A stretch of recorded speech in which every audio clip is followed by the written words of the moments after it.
Entre eles, a desestimulação de investimentos, a inibição do crescimento econômico, além de aumentar o custo da dívida pública devido à taxa de juros da dívida pública ter que compensar o efeito da inflação e incluir a ele um prêmio de risco como compensação das incertezas que a inflação mais alta traz.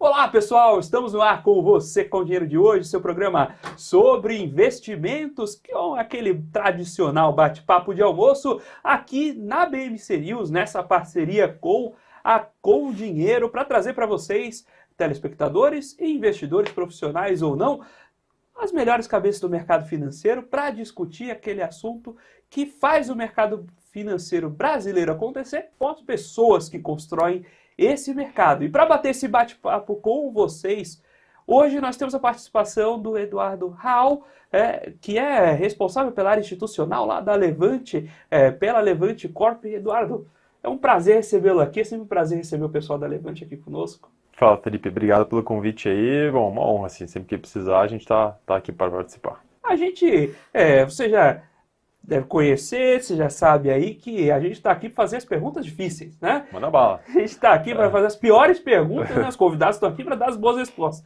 A gente está aqui para fazer aquelas perguntas incômodas. E a primeira delas é que você tem uma proximidade muito grande com o mercado de ações, de renda variável, e a gente viu junho, um mês muito interessante para a Bolsa, que até traz aquele pessoal mais emocionado.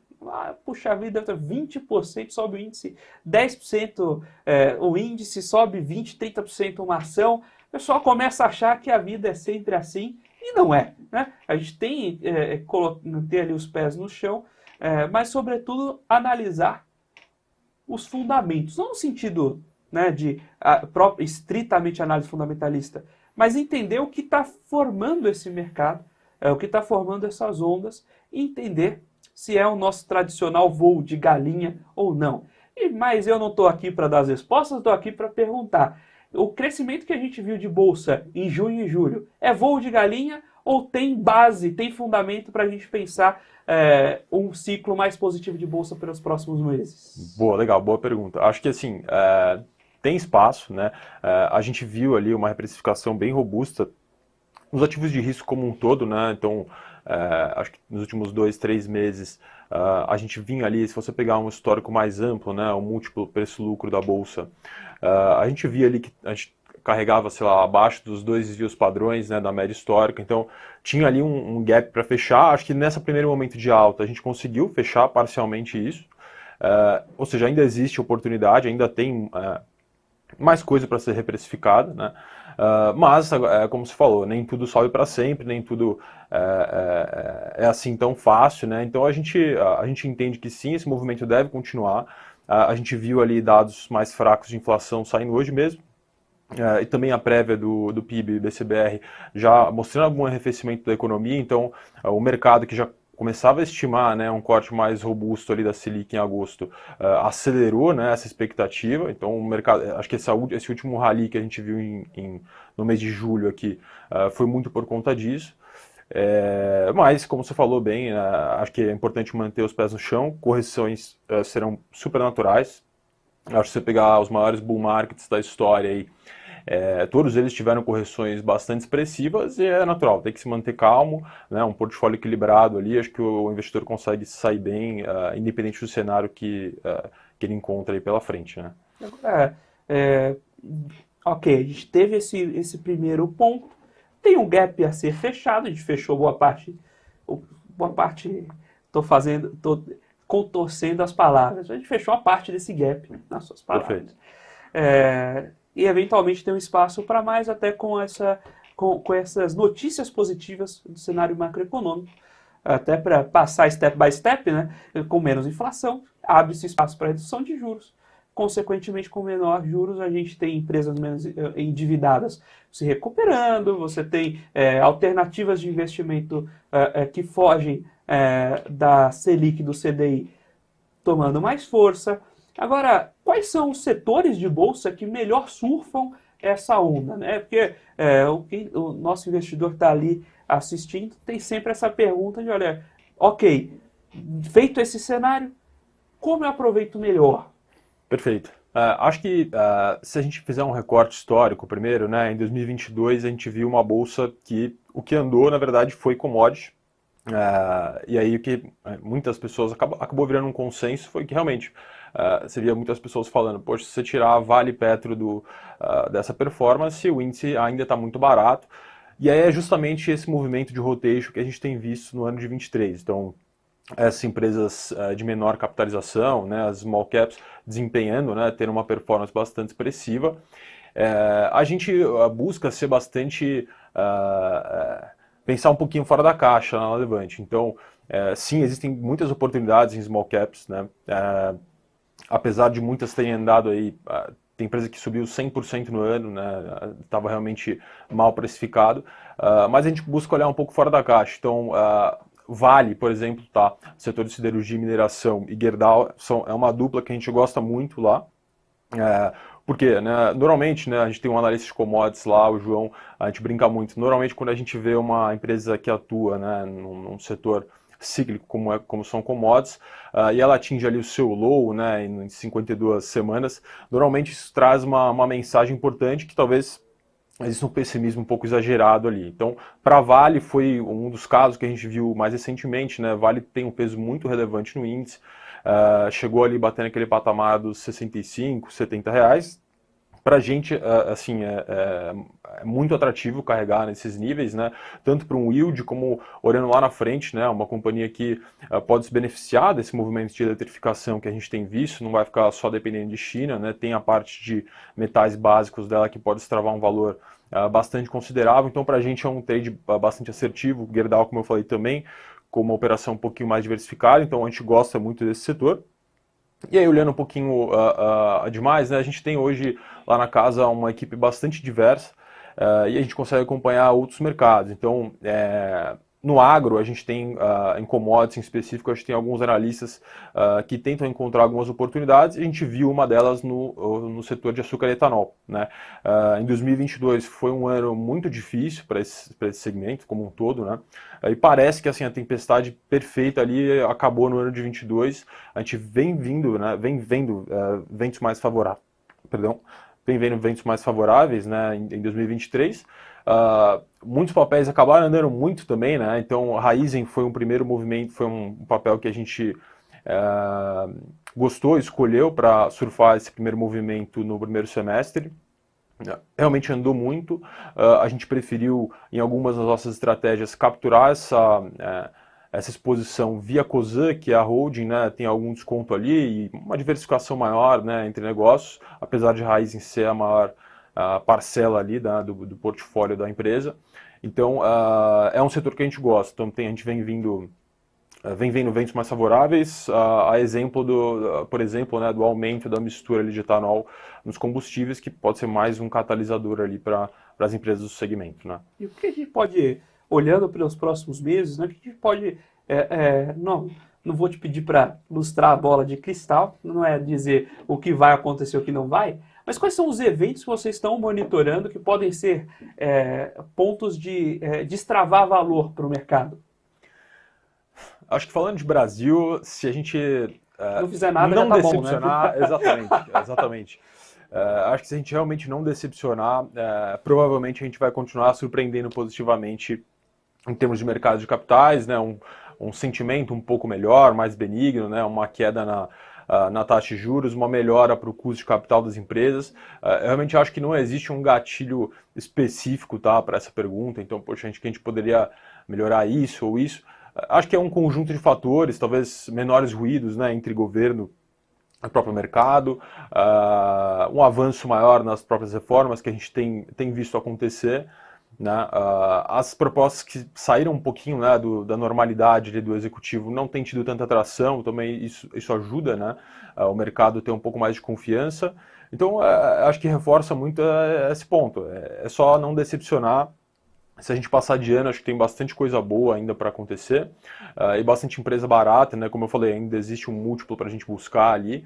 Então, acho que se a gente se manter na linha ali, nos trilhos, provavelmente a gente vai continuar entregando uma boa performance. A gente está você comentou sobre os múltiplos, a gente está com a bolsa em múltiplos historicamente baixos, e uma desconfiança que existia, especialmente até o quarto tri do ano passado, é de os resultados.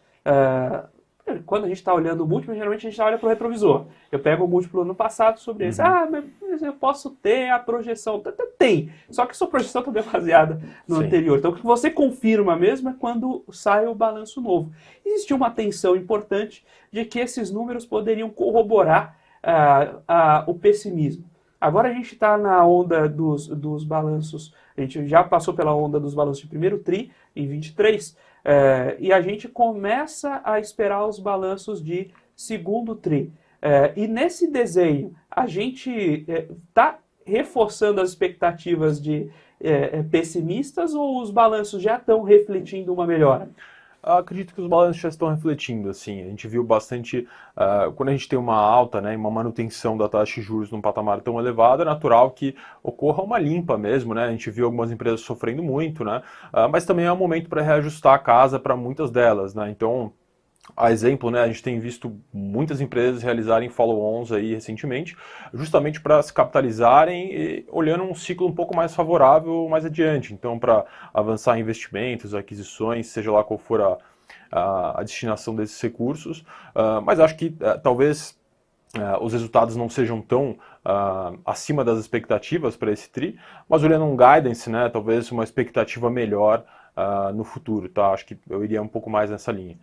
A gente teve, nessa linha de leitura de resultados, impactos de resultado, a gente viu no primeiro semestre uma série de RJs ali, que o investidor eventualmente não estava acostumado a ver, tanto de empresas listadas quanto de empresas pares, empresas não listadas, mas são pares de outras. Né? A gente viu o movimento de negociação de dívida de Tokstok, que não é listada, mas tem pares como a Mobi que ligam um alerta. A gente teve o caso de Americanas, mas aí foi um caso excepcional. Mas a gente tem Marisa num esforço muito grande de repensar seu negócio. E mesmo varejistas maiores. A gente vê a própria Via Varejo como a busca por reestruturar sua dívida tem sido...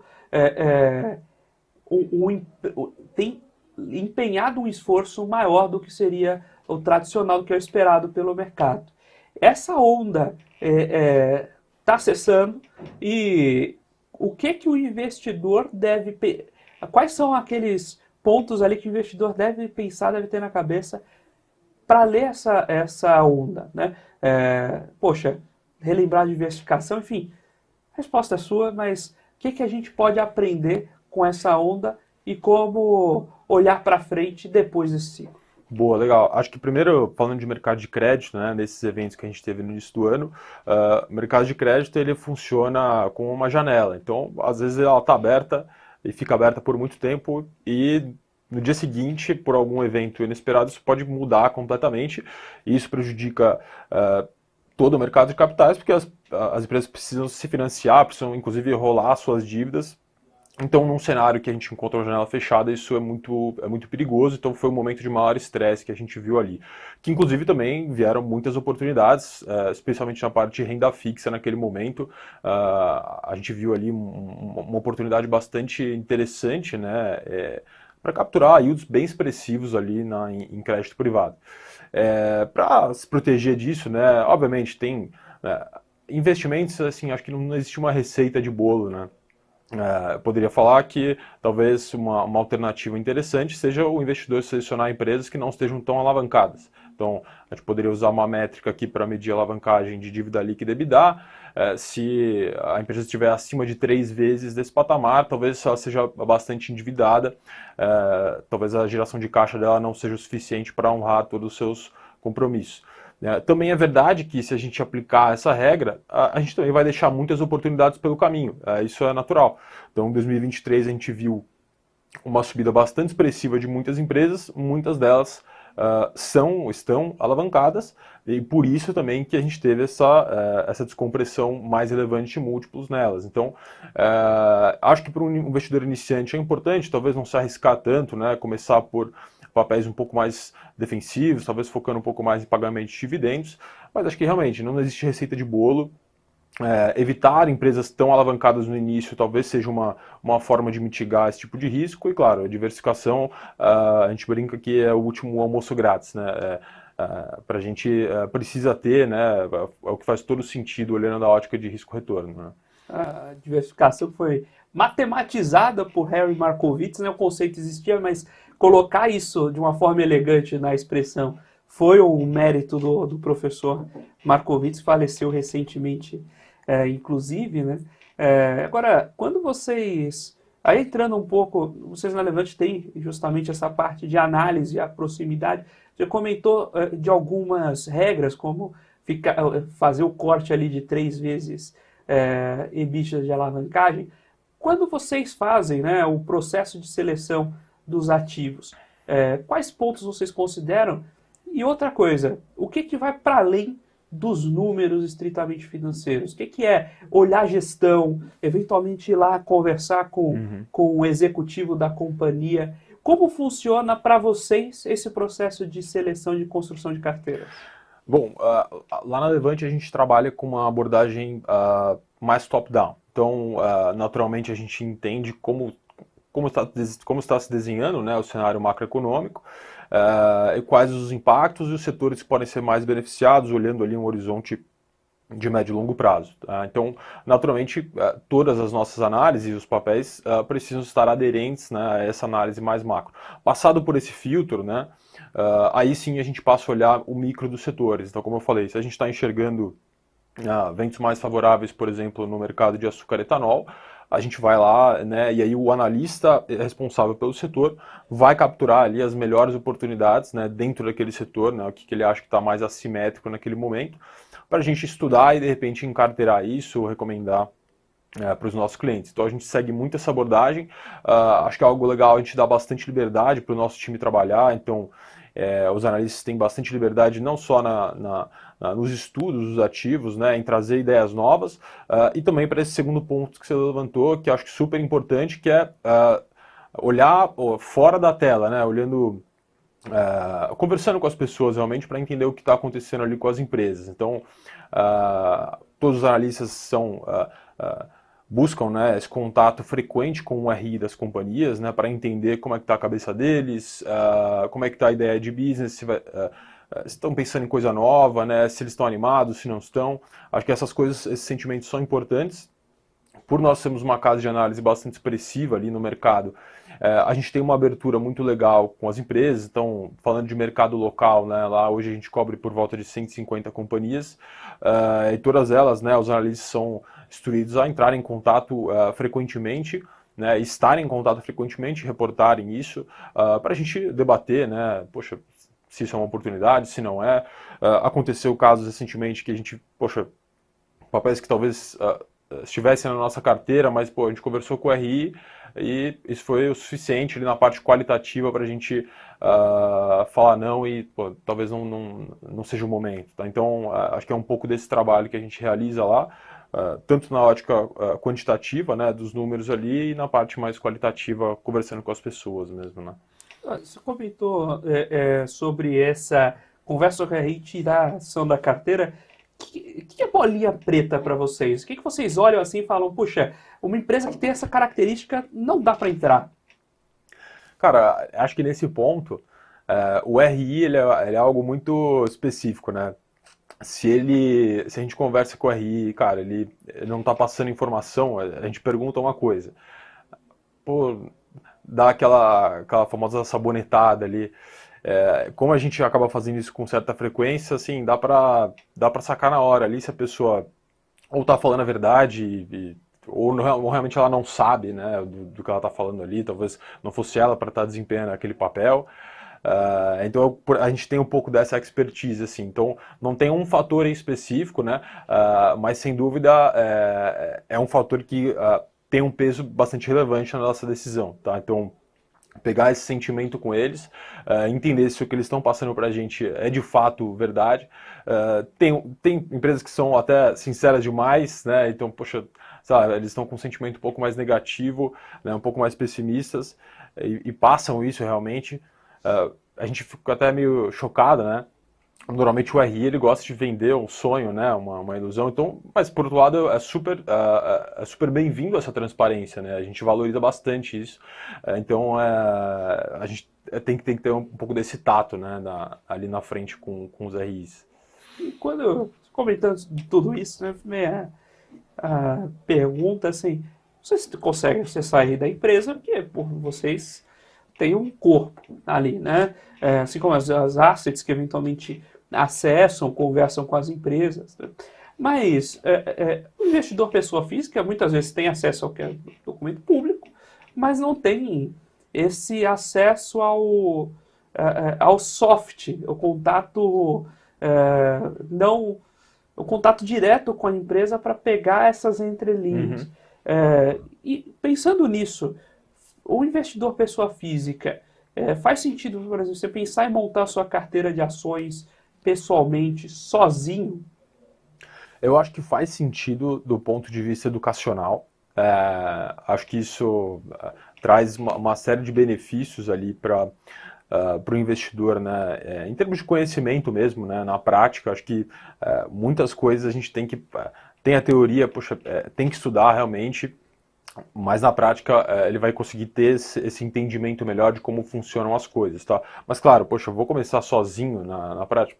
Começa com um capital baixo, né? Hoje tem um mercado fracionário, né? Você não precisa de tanto capital assim para iniciar uma carteira de investimentos. Então, acho que é uma união, né? Tanto da parte de conhecimento, né? Então, buscar sempre uma informação. Aí, uma opcionalidade, né? A nossa casa faz esse trabalho, né? O Levante Corp atende principalmente ali bancos digitais, corretoras e escritórios de investimento. Esses relatórios são destinados aos nossos clientes institucionais que distribuem para os clientes pessoas físicas para poderem ter esse acesso a essa informação. Então a gente também faz esse trabalho educacional do nosso lado para passar a nossa recomendação sobre todos os ativos. Mas acho que, respondendo mais diretamente a sua pergunta, assim, eu acho que vale a pena começar e ter essa vivência prática. Isso acho que nenhum livro vai poder te dar, mas caminhar em paralelo ali com a parte de estudo e a busca por informação que acho que não acaba, né? E você falou de usar isso como instrumento, como o próprio condutor do estudo, né? Dá para investir em ações, aí forçando a pergunta pelo outro lado, né? Sem se preparar antes, sem ir buscar um material, sem conhecer a empresa? O que você acha dessa visão de que a empresa é o ticker que aparece? Aí você só conhece o ticker, né? Aí eu acho que vai depender muito da estratégia. Assim, se você está investindo em ações para o longo prazo e fazendo isso, certamente você vai se dar muito mal. Agora, poxa, você pode ser um trader técnico ali que olha só gráfico e de repente encontra oportunidades ali. Para você, tanto faz o que a empresa faz. E você olha só o price action ali do ativo, tá? Então eu acho que depende um pouco da situação. Na média eu acho que você vai sair pior do que os demais, tá? E lembrando que é muito difícil bater o mercado, então eu acho que é muito pouco, tá? Eu não entraria com essa cabeça no mercado de jeito nenhum, porque você acaba sendo até uma presa fácil ali para todos os outros tubarões aí que você vê no mercado, né? É difícil bater o mercado, na média é zero, então, porque para que a média seja a média, alguém ganhou e alguém perdeu, né? E se você não sabe, se na mesma negociação você não sabe quem é o burro, provavelmente é você, não, você vai para o mercado, você não sabe como é que em geral, provavelmente vai ser em cima da sua compra, né? Muito bem. Agora, quando a gente justamente está pensando em construir essa etapa, você comentou que é justamente difícil bater o mercado. Vocês entendem, eu não sei como vocês também concebem lá as carteiras e pensam o mercado para o investidor, mas dá para trazer até um pouquinho da sua opinião pessoal. Faz sentido, por exemplo, o investidor que está começando a buscar ETFs, buscar carteiras que são naturalmente diversificadas para evitar o picking de largada? Acho que sim. Falando até um pouco mais específico de mercado global, vale mais a pena ainda, né? ETFs locais, a gente tem visto uma evolução bastante expressiva até, mas ainda não tem tanta alternativa assim como lá fora. Lá fora acho que você consegue investir em praticamente tudo, todos os tipos de mercados ou ativos. Então acho que sim, lá fora vale super a pena, é uma forma diversificada dentro da diversificação da sua própria carteira, né? Você evita ali o erro do stock pick, né? De repente escolher um ativo por uma análise sua que talvez não tenha sido a melhor. E que, lembrando, como a gente acabou de falar, né? Assim, você tá só na tela da tua casa e aí você viu uma oportunidade lá em termos de fundamentos.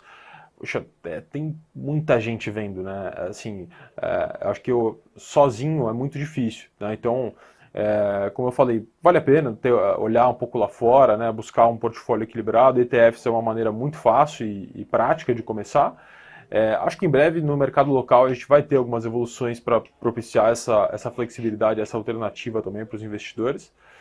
Mas eu gosto, assim, eu gosto da ideia. Acho que é uma boa solução para iniciar nesse mercado de investimentos. Bem, e o que dá para provocar do investidor que está traçando seus investimentos iniciais, mas justamente ainda não tem tanto traquejo com a renda variável? Dá para provocar essa primeira pimentinha? Porque às vezes o sujeito não sabe, fala, poxa, eu sou conservador e fica fora de renda variável. Faz sentido você ter uma carteira com zero renda variável para um investidor conservador? Ou é sempre bom a gente manter o olho nesse mercado para, chegando uma boa onda, você conseguir já estar preparado para surfar? Eu acho que esse segundo cenário ele é o mais, mais factível, eu não sei, acho que é o mais simples, né? Ter ali uma parcela em ações, acho que faz sentido. É claro que, falando de Brasil, né, historicamente, as taxas de juros realmente são bastante elevadas. Como a gente falou, é muito difícil bater o mercado, bater o CDI, então é muito, muito difícil. Acho que estava até vendo ali alguns recortes históricos, né? Tem alguns períodos, assim, até em janelas longas, que nem o próprio Ibov acaba batendo o CDI, né? Também é verdade que isso não quer dizer que isso vai se perpetuar para os próximos períodos, né? São janelas específicas ali de um recorte. Mas eu acho que, como eu falei no início, tanto da ótica do conhecimento e da educação, né, a pessoa não está investindo só em renda fixa, está investindo, sendo sócio ali de companhias, participando de negócios, então ler os relatórios, né, entender o que as companhias estão fazendo, acho que agrega um conhecimento assim que vai um pouco até além só da rentabilidade que você vai ver ali na tela. E falando também de diversificação, eu acho importante. Então, de repente, para um investidor conservador que quer iniciar ali, tem lá a maior parte em renda fixa, tudo bem, acho que tem bastante oportunidade nesse mercado, mas carregar ali um percentual baixo do patrimônio em renda variável que não comprometa, que a gente, falando de regra, né, eu não gosto, mas assim, tem umas coisas, se você consegue deitar, né, e dormir com a sua carteira de investimentos tranquilo, sem ficar remoendo ou pensando muito nisso, provavelmente você está bem alocado, tá? E o inverso também é verdadeiro. Então, e também tem o fato de que muitas vezes esse julgamento próprio que a pessoa faz, né, de, poxa, eu sou conservador, ou eu sou moderado, ou eu sou agressivo, isso também vai depender muito do momento de mercado, né? Às vezes a pessoa ela é muito conservadora quando o mercado está super em baixa, né? Quando o mercado está, cara, bombando, assim, as pessoas ficam mais agressivas, ficam mais pró-risco. Então, tomar um pouco de cuidado também nesse lado emocional, né? Assim, acho que o investidor precisa realmente tomar decisão com base na racionalidade, os dados que ele está vendo ali e olhar uma ótica de risco-retorno, o que ele encontra de assimetria, não se deixar tomar ali pela emoção, né? Estamos batendo esse papo aqui com o Eduardo.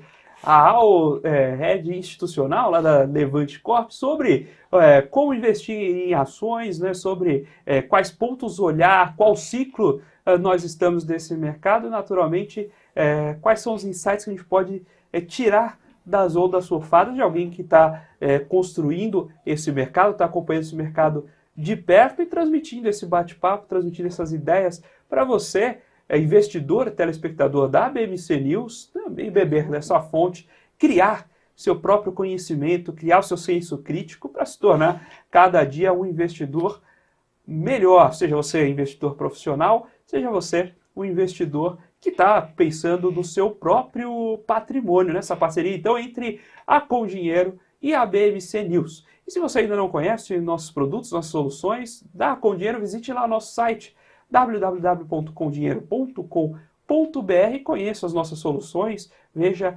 como você pode usar o Com Dinheiro para fazer também investimentos melhores. Se você tiver alguma sugestão sobre o programa, quer ver um convidado aqui dividindo a bancada conosco, mande lá para basic.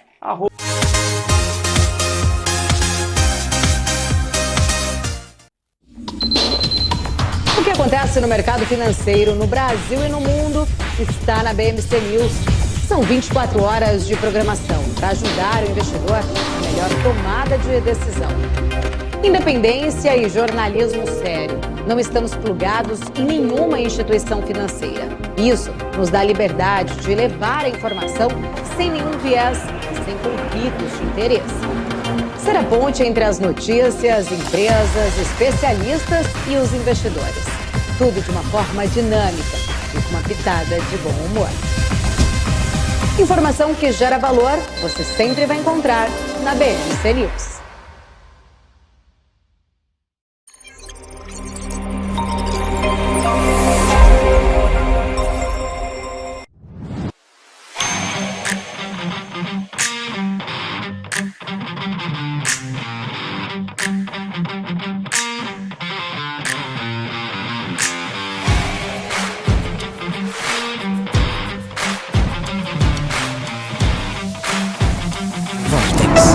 Beyond.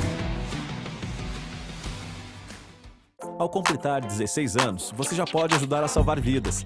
Procure um dos postos da ProSangue e seja um doador de sangue. Não deixe para depois o que você pode fazer agora. Convide seus amigos. Vamos ser os doadores do amanhã.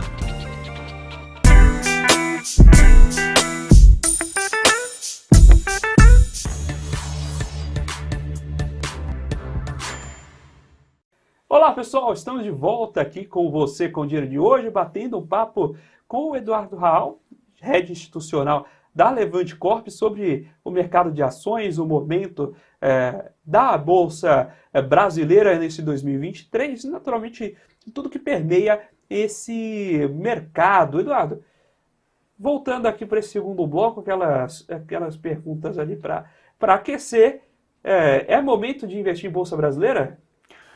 Acho que sempre é. Acho que, pegando o gancho, né, das perguntas anteriores, acho que vale sempre a pena ter um percentual ali em renda variável. Como eu falei no início, existe um espaço ainda para a gente reprecificar os múltiplos aqui da nossa bolsa. Mas olhando a longo prazo, assim, acho que tem que ter, né, o investidor tem que buscar uma pequena exposição ali, nem que ele seja um pouco mais conservador e tem um percentual um pouquinho menor, eu acho que sim, tá? Vale a pena ter um pouquinho de ações. A gente tem ali um início de ciclo de corte. Historicamente, os ativos de risco acabam outperformando, né, a renda fixa nesses momentos, a taxa livre de risco, né?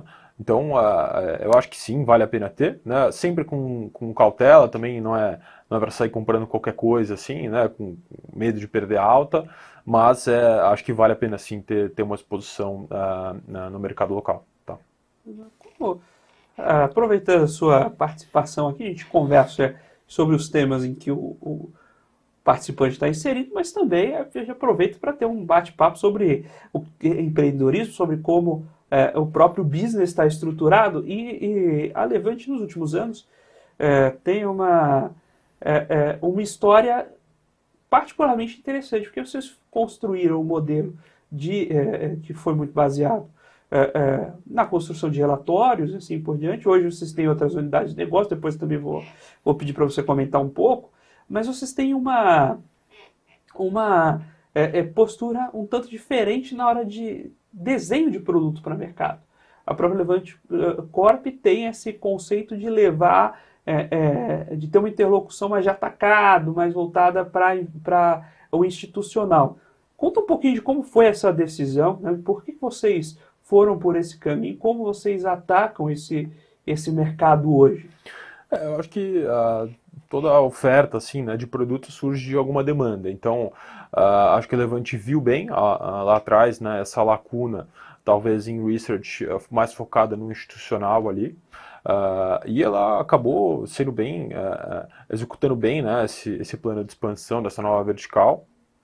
Eu, particularmente, né, eu vim da Inside, né, a Inside era outra casa de análise, a gente passou por um movimento de fusão ali, né, no final do ano passado, início desse ano, mas junto nessa linha, né, de trazer mais sinergia ainda no braço institucional, né, a Inside também era bastante forte ali no institucional, principalmente com os escritórios de agente autônomo e também alguns outros clientes fora, alguns bancos digitais também, e aí acho que a Levante viu aquele movimento lá atrás, né, talvez uma necessidade dos institucionais por uma research independente para trabalhar ali com um poder de escala, com uma escrita, esse é um ponto, né, você comentou um pouco dos relatórios, a gente sabe que a gente elabora esses relatórios para o institucional, mas a gente também sabe que esses relatórios eles acabam indo para o cliente na ponta final, né, para a pessoa física, para embasar as nossas recomendações. Então, a gente tem um tato muito grande com esse tipo de material,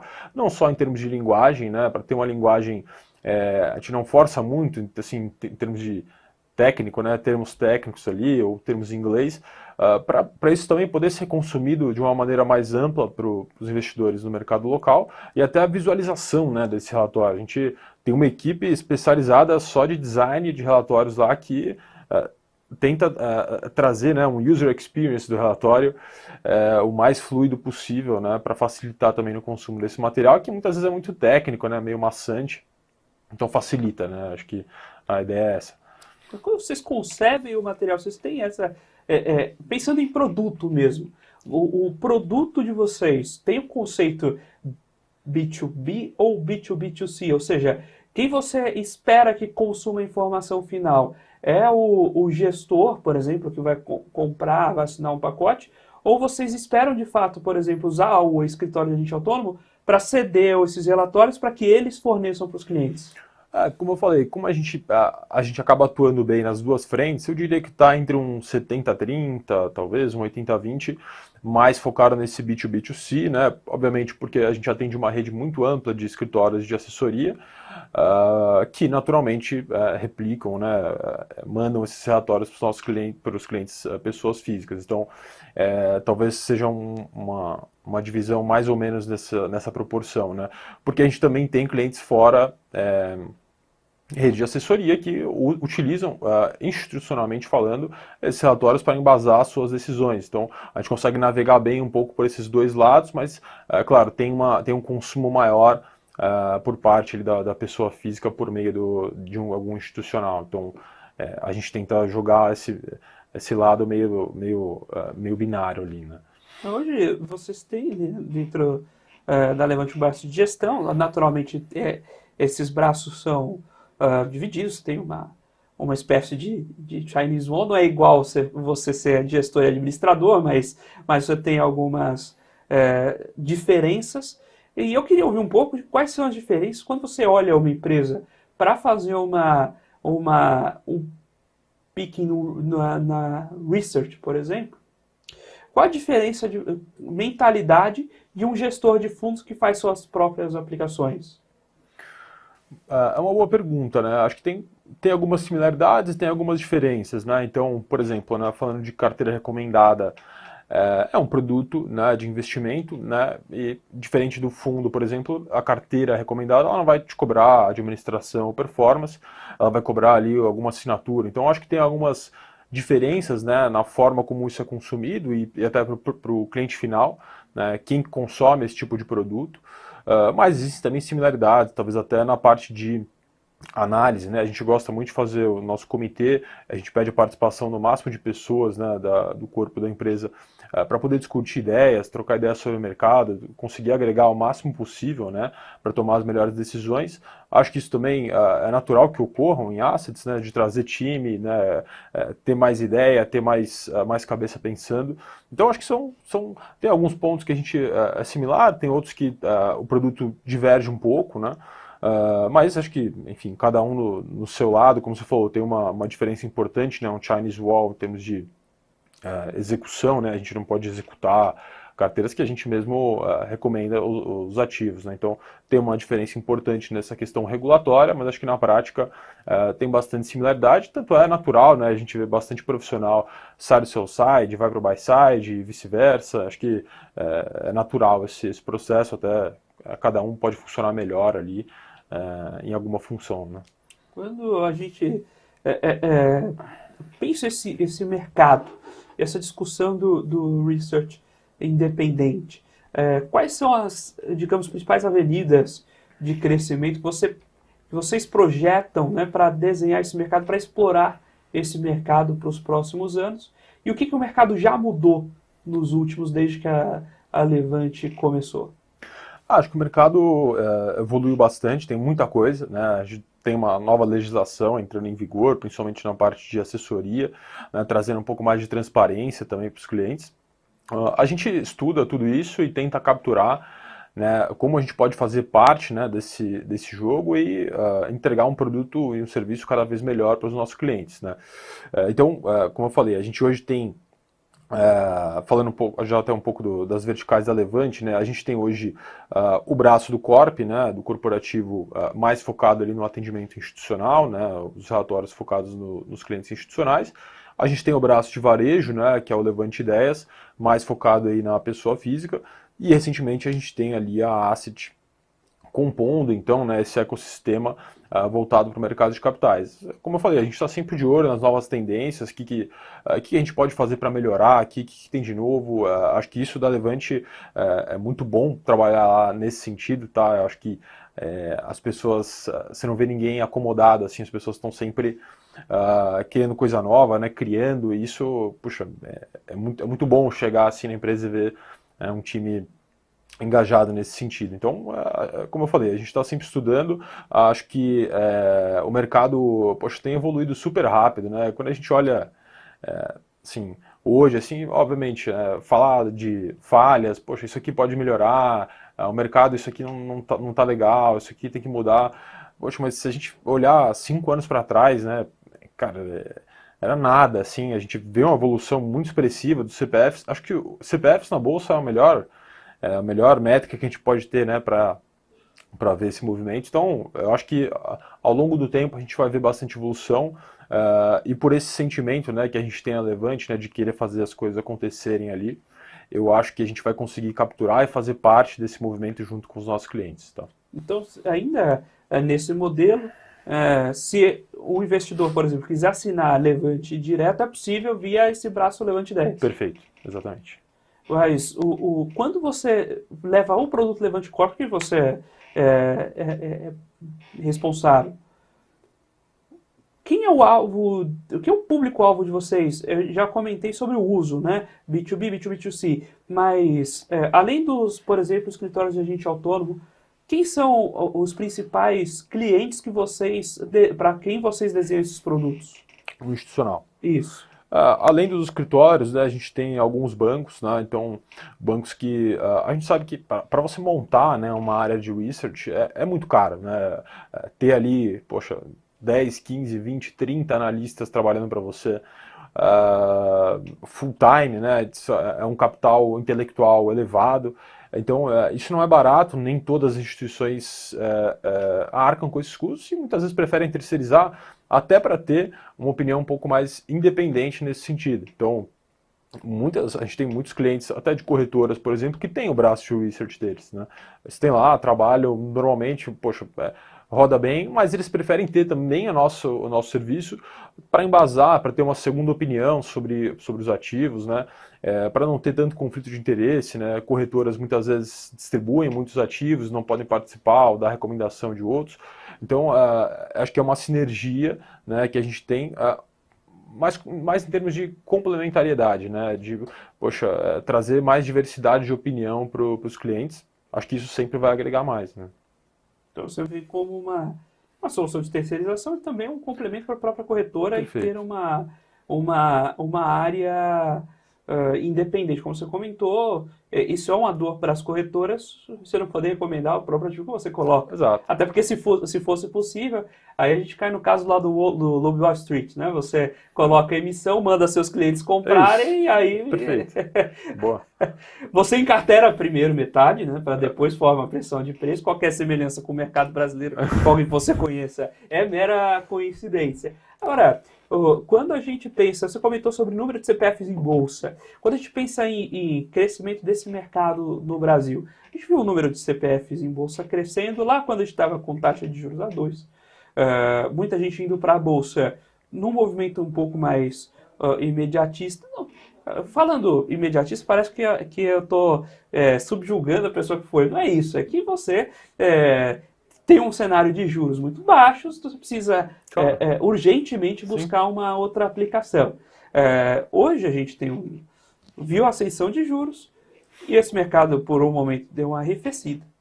Mas o fato é que a gente ainda tem no Brasil, a gente fala em 4, 5 milhões de CPFs, a gente está falando de 2%, 3%, tentando mirar 3% da população, considerando fundos imobiliários também, o que é muito pequeno em termos de projeto, né? O que a gente pode pensar, o que a gente pode tentar atuar, o que falta para a gente crescer num ambiente de bolsa mais saudável, para pensar em um país que os projetos consigam ser mais financiados via mercado de capitais? Eu acho que, claro, né, falando em termos macroeconômicos, primeiro, uma taxa de juros um pouco menor, né, é claro, você trouxe bem esse ponto. Quando a gente está no limbo ali, né, dos juros, né, então, sei lá, com 2%, cara, todo mundo quer bolsa, todo mundo, é uma onda de otimismo. Provavelmente você vai entrar no momento errado e, de novo, o inverso também é verdadeiro. Então, talvez essa onda de pessimismo que a gente via ali no início do ano, talvez tenha marcado ali um fundo, né, para o mercado, mesmo com uma taxa de juros naqueles níveis. Então, eu acho que para a gente evoluir, né, além dessa questão dos juros menores, isso só vai acontecer com o avanço das reformas, né, com o governo diminuindo o ruído, evitando um monte de maluquice ali, que acho que é natural dos governos, né, enfim, e isso acaba prejudicando, né, nosso mercado de capitais. Inclusive a gente tem um analista político lá, justamente porque faz tanto preço nos ativos, que a gente acha que faz sentido ter um cara olhando só isso lá, porque são drivers importantes para a gente. Mas eu acho que para a gente continuar evoluindo, além dessa questão, acho que o grande fator ali é o conhecimento, né? Acho que esse é um exemplo, né? São coisas pequenas que a gente vai fazendo, né, ao longo do tempo, mas que a gente amplia, né, o acesso ao conhecimento, à informação para os investidores, para as pessoas se tornarem investidoras e de repente conseguirem um futuro melhor, né? Não dependerem do próprio Estado lá para se aposentar lá na frente. Acho que ter uma própria poupança sua, acho que esse é o caminho, tá? Então, o conhecimento, eu diria que é a resposta chave, assim, para essa pergunta. É engraçado que a bolsa depende do Estado, né? Então você fica com a sua poupança aplicada hoje, variando de acordo com a boa vontade do Estado, para não depender da boa vontade do Estado depois no futuro, né? Se você não faz sua aplicação hoje, você vai depender integralmente da benevolência do Estado no INSS. Não recomendo. Não, se você tiver em dúvida ainda, pense sua vida lá, dependente do INSS, dependente integralmente do governo, que você não sabe qual é ainda, para a sua aposentadoria, né? Existem outras alternativas, né, outros modelos sociais em que, por exemplo, no Japão é muito comum você prover para a sua própria família, etc. e tal, mas aqui no nosso mundo ocidental é bom você fazer sua própria poupança. Agora, em termos de produtos que vocês acompanham lá, sei que vocês, além de acompanhar ações, tem lá uma área interessante de fundos imobiliários. Sei que o Felipe tá por lá ainda, não é isso? Tá lá. Acompanha esse mercado muito de perto. Conta um pouco pra gente quais produtos vocês olham até para compor essas estratégias e o que a gente pode pensar de bacana na hora de ir buscar informações com a Levante. Legal. No institucional, né, além da parte equity local, como eu falei, a gente tem ali por volta hoje de 150 nomes, né, sob cobertura, acompanhando. A gente tem a parte de curto prazo, é uma outra vertical que a gente tem desenvolvido ali, principalmente a parte de swing trade, long e short. Acho que, inclusive, a gente tem tido uma assertividade muito boa. A ideia não é lá ficar assim, subindo trade toda hora para os nossos clientes, mas, poxa, encontrou um negócio realmente assimétrico, aí a gente elabora um relatório, desenha essa oportunidade para os clientes. Acho que essa é uma outra vertical. Na própria parte de commodities, tá, a gente tem hoje um time que olha só isso lá, então é uma distinção para a Levante frente a outras casas e outros concorrentes. E tem até uma sinergia muito boa, né, com o mercado de equity, o mercado de dívida. A gente, por vezes, poxa, boa parte da nossa bolsa é composta por commodities, né? Então, acho que faz muito sentido a gente ter um time olhando só isso, para entender os ciclos, entender em que momento a gente está do ciclo, né? Como a gente pode se beneficiar. E ainda dentro dessa parte de commodities, a gente tem uma parte olhando especificamente o mercado físico de algumas. Então, a gente olha muito lá os mercados de soja, milho, boi gordo, café. Todos esses a gente tem updates assim, semanais para os nossos clientes, que tem ali, de repente, poxa, o assessor ali atende um produtor rural, ele trabalha com alguma commodity. Isso é muito comum, né? As redes são muito diversas, mas é muito comum. E a gente oferece esse tipo de serviço lá no Corp. A gente tem a parte de renda fixa também. Acho que boa parte das emissões que a gente teve ali, falando, por exemplo, de 12 meses fechado, né? A gente cobriu, cara, assim, quase todas as emissões ali. Falando principalmente de mesa XP, tá? A gente acaba atendendo um pouco mais ali a rede XP por ter uma maior aderência ali. Mas a gente cobriu quase tudo. Acho que essa é outra vertical importante. E a parte global, tá? Então, a gente comentou por cima, assim, de investimentos globais, a parte de ETFs. A gente tem um braço olhando só isso lá, tá? Então, ali abrange ETFs, REITs, fundos de investimento lá fora, né? Offshore mesmo. E a própria parte equity, né? O mercado de bonds. Então, é uma solução bem completa, assim. E a gente está muito feliz com o resultado, mas, como eu falei, assim, a gente é incessante para buscar mais, como é que a gente pode melhorar, e é o caminho que a gente tá seguindo. Você comentou sobre estratégia de long and short e alguns mercados de commodity. Me veio muito a ideia de como aproveitar isso em operações estruturadas. Vocês trabalham esses pacotes também? Então, montar operações... propriamente operações estruturais, que a gente fala hoje, operação estrutural, o pessoal pensa mal do COI, né? Mas não é. Uma operação estruturada não precisa necessariamente ser ruim, né? Existem operações estruturais que funcionam muito bem, inclusive para operações com ações e com derivativos de commodities. Vocês olham também, apoiam na construção desse tipo de modelo? Também. Na própria parte de commodities, por exemplo, né? Comentei, a gente olha muito físico dessas específicas, né? Soja, milho, café, boi. Mas a gente tem uma área só de trade ideas, né, ideias de investimento em commodities, e a gente amplia realmente o leque. A gente olha commodities metálicas, agrícolas, enfim, energéticas, e aí buscando realmente tipos de operações estruturadas, né, em que a gente pode entregar para o nosso cliente algum nível atrativo de retorno, né, para um risco controlado. Tá? Então, a gente faz muito isso lá, não só na parte de commodities, mas na parte de long e short é bastante comum também.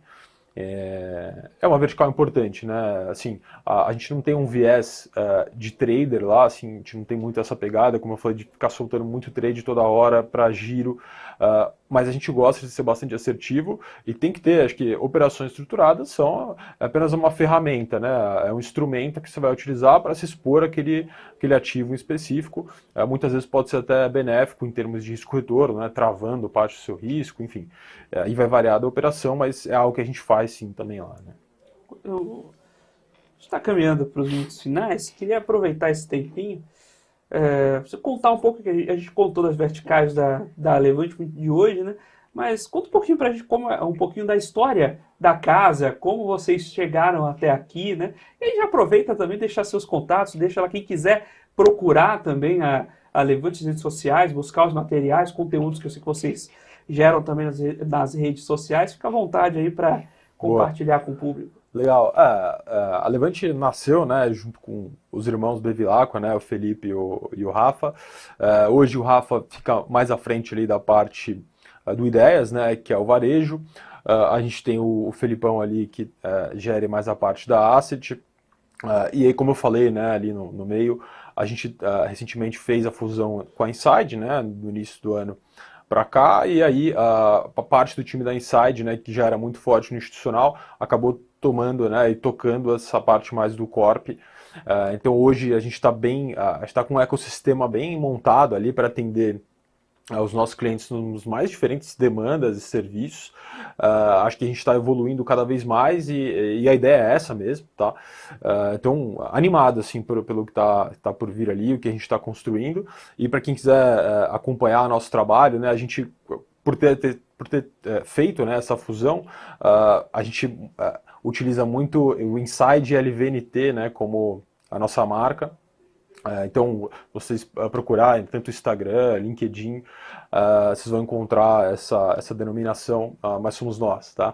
Então, para quem quiser acompanhar lá, a gente divulga alguma coisa no LinkedIn, divulga um pouco do nosso trabalho no Instagram também. E, enfim, portas abertas para recebê-los. E a parte do varejo, quem quiser procurar para eventualmente assinar lá com vocês, como é que... Aí é o Ideias, né? Então aí buscar por Levante Ideias de Investimentos, vão encontrar, ele tem um roxo muito específico, então vocês não vão errar, a gente até diferenciou as cores ali internamente entre as verticais para conseguir separar bem. Então, para quem quiser ter interesse, né, quem tiver interesse, né, pessoa física, em buscar ali as operações, tanto do Henrico, né, o estrategista ali do Ideias, o Flávio, o Rafa, busca ali por Levante Ideias que vocês vão encontrar. Maravilha. E você tem suas redes sociais também? Quer Tem. deixar ali? Deixa seu LinkedIn, seu Instagram, aproveita aí para gente... Boa. É fácil me achar, porque o sobrenome é um pouco específico, a gente até estava brincando nisso aqui, então, tanto no LinkedIn, tá, Eduardo Raal lá, quem quiser me achar, divulgo e compartilho alguns estudos e opiniões, e também no Instagram a mesma coisa, tá, Eduardo Raal lá, vocês vão me encontrar. Maravilha, Eduardo. Muito obrigado pelo bate-papo, muito obrigado por aceitar nosso convite, por vir aqui dividir a bancada conosco. Foi um prazer recebê-lo. Show, o prazer é meu.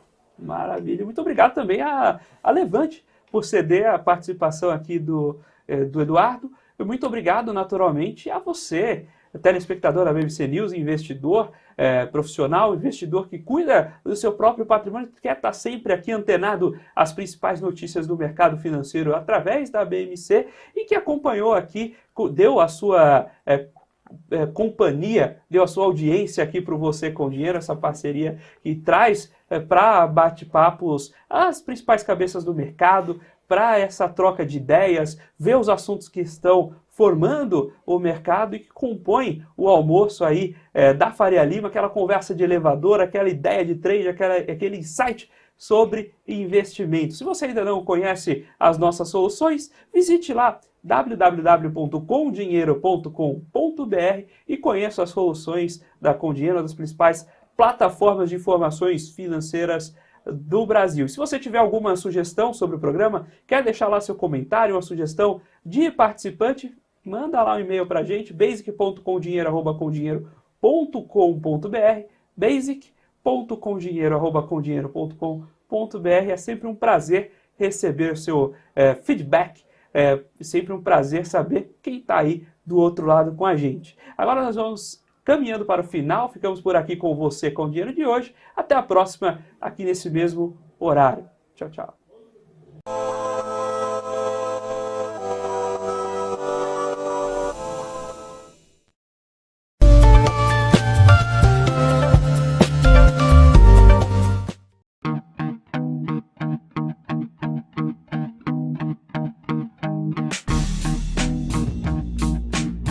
Quais foram os fatores que fizeram essas operações elas desempenharem e por que surpreenderam o mercado financeiro?